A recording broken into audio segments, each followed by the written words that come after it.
first and foremost, I want to tell the whole Nigerian that this present government, I am not surprised at what is going on now. What do you get when you decided to cast your vote to illiterate, to occupy sensitive offices like education ministries and some other sensitive office? When you have a square peg in a round hole, what do you get? Okay, you decided to register some other unions. It can't provide solution to the situation. You are trying to complicate the whole issues. Now, as it is now, the issues have been complicated. As I've said it, I'm not surprised. When you have people that have nothing on their head at the corridor of power, that is what you get. Even some of them are intimidated by the hierarchical structure for ASU. They can't sit down with the academics because of the inferiority complex. Let's say somebody who is a professor is the Minister of Education. He will see ASU as his colleagues. They will sit down. He knows what is obtainable in the system. But somebody who does not have any experience in the education sector, who have a business background, you bring it to the education sector, how will that person will understand what is going on in the system? At a point, let me tell you one thing, sincerely speaking. You can't say academics, they are on strike, and you not pay them. Be an academist, you provide 3 services: teaching, community services, and teaching, and recharge. Now, when they are on strike, they say they are on strike. Only teaching was suspended. The community services is still going on. The research is still going on. Project of the student, they are still supervising it. They are conducting research, they are writing books here and there, and some agencies and stakeholders are still calling them to deliver lectures, and they are doing that.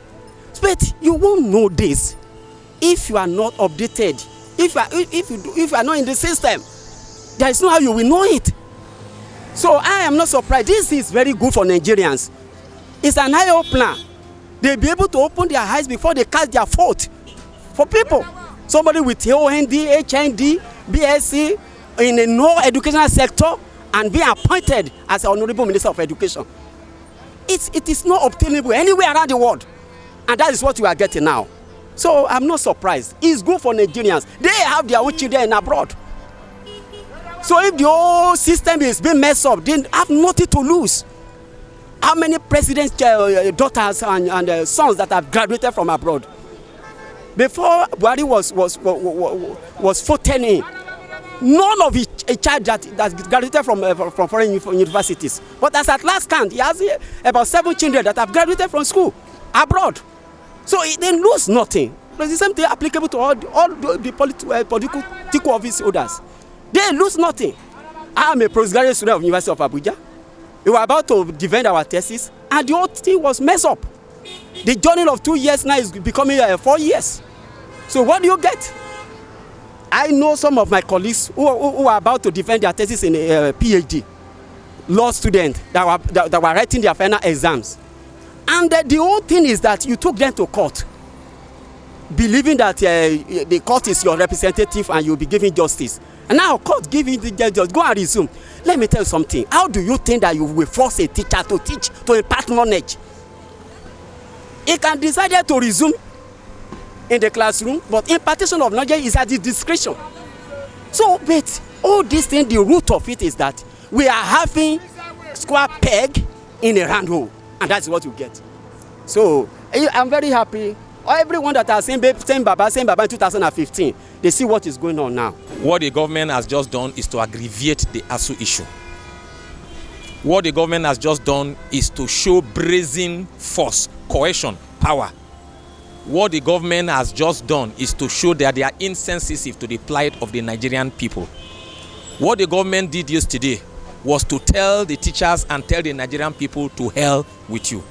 What the government just demonstrated yesterday was to show insincerity of peoples. What the government have just done is to tell Nigerians clearly that they have no capacity, they have no readiness, they have no willingness, and they have no interest of the people at heart to solve the problem of ASUU. See, registering associations to compete with the ASUU, it will not be a solution. They just need to sit down together, they harmonize how this issue can be resolved. If we say there is no money, they are lying. Only 2% of education profit after tax is what is given to TED fund, and they were able to execute a lot of projects throughout of the country. Now ASUU is saying, okay, they can provide solution. If we say there is no money, these people they are brain box. They will give you insight how you will get the revenue, how you get the revenue to finance the educational sector. And once we get it right educationally, every other sector we get it right. So that is it. What they have to do, sit down with the ASUU, harmonize ideas together, let them brainstorm together. And okay, we don't have money. How do we get the money? They will tell you how you get the money. And when they brainstorm together, they get it right. But registering competing associations, it will complicate the whole issues. It's not a good right for them to do that. Reasons why is just the one. Them creating that thing is now creating another commotion for ASUU, because what federal government could have done was to have an indoor meeting with ASUU in general, ask them their demands. After asking them their demands, they will go, after asking them about the demands, what they demanded. After going through the demands, they have to go back to their own personal drawing board, knowing fully that going back to the personal drawing board, they will digest the demand which they ask ASUU of. After doing that, then they have to call back ASUU again for them to dialogue on all the issues. This is how we're going to do it, that the demand people are giving is hard on us.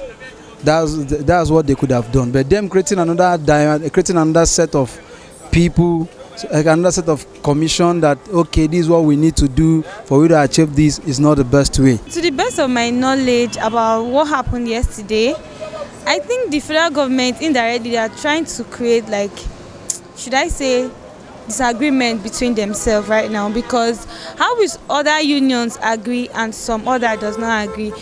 In that sense, some schools will be open and some will not be open, and these students are the leaders of tomorrow, as we know, and it's going to cause apathy between them. In the case of that issue, thinking that ASUU is holding on that demand due to elections around the country, that is typically a lie. Because let me say that starting from the days of democracy, 1999 now, Nigeria doesn't, let me say the federal government doesn't like investing money to education. Because what federal government like investing money into is where they will embezzle.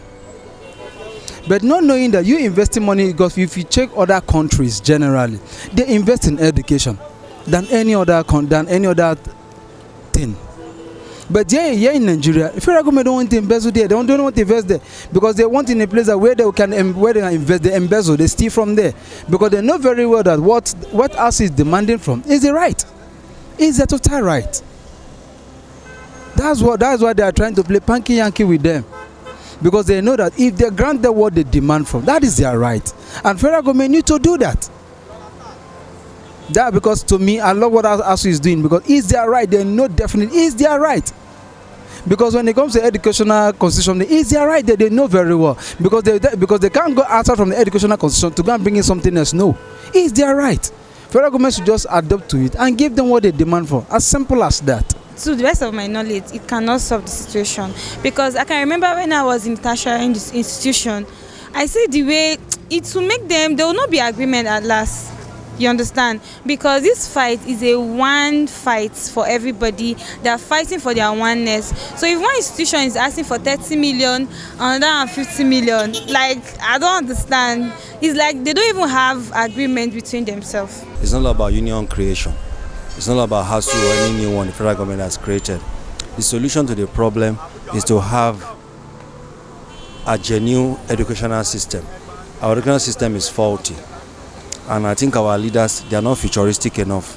That's why they are not addressing this matter once and for all. Imagine the aviation sector. What we had some weeks ago, the price of air tickets went up. Immediately, the National Assembly called for a meeting and some resolutions were reached.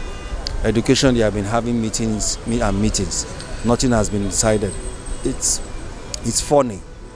It sounds abnormal. It's not, I don't know what to talk about our government. Other sectors are our priority, but education is not. Look at what they are awarding for security. If people are educated, don't you think indirectly the security issues will be, just like in a country somewhere in the UK, they were addressing crimes as criminal issues, and they had so much people in the prison yard. But when they saw it as a medical, as a health issue, the prison yard became empty. So we are treating our issues in the wrong way. But I must tell you, our leaders know the solution, but they're not ready to say the truth. It's so sad. Federal governments, like they've actually delayed me a lot. You get, imagine you're doing a course of 5 years, you're doing 7 years in school. They are delaying the students, they are delaying their children. Okay, we understand that they have children abroad doing their stuffs. Federal government should listen to the plight of the people, of the masses. They should listen to the plight of the masses. The solution is we should overhaul the entire educational system.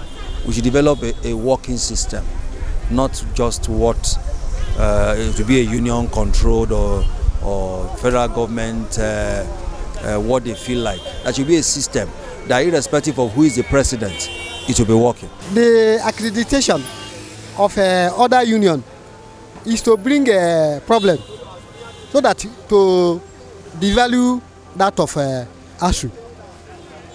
So that tomorrow, if ASU is agitating for their own right, they will now fall back to the other union. That is what they are trying to do.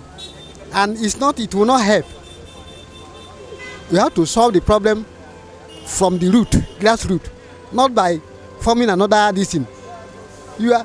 When something happens, find last solution to it. It's not by bringing more this thing. You have already discredited your government. That means you are not capable of handling your government proper. ASU, they are the one in charge of tertiary education in Nigeria. They're supposed to give them good treatment. A hen that lay a golden egg supposed to be given a good food so that tomorrow you lay more. That's what I'm saying. The person advising federal government, they are not advising them right. How much is the money? Even if the money is up to 50 billion naira, give it to them. What about the routine? They are carrying here and there. There was a time where they say about 100 billion naira is missing.